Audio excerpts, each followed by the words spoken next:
चिपळूण कराड महामार्गावर वाशिष्ठी डेअरीज जवळ सोमवारी उशिरा रात्री भीषण अपघात झाला आहे. ट्रक, थार गाडी आणि रिक्षा अशा 3 वाहनांचा झालेल्या या अपघातात 5 जणांचा जागीच मृत्यू झाल्याचे कळते. मिळालेल्या माहितीनुसार रिक्षामधील 4 जणांचा मृत्यू झाला आहे. यासोबत थार चालकाचाही मृत्यू झाल्याची माहिती समोर येत आहे. अपघात एवढा भीषण होता की रस्त्यावर रक्ताचा सडा पडला होता. घटनास्थळी हाहाकार माजला.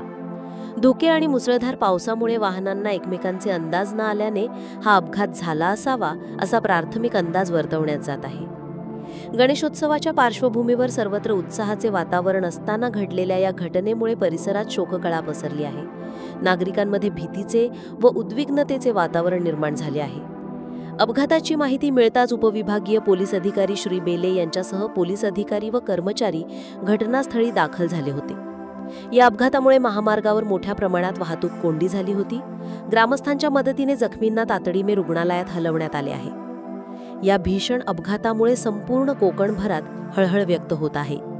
24 न्यूज, रत्नागिरी, चिपळूण.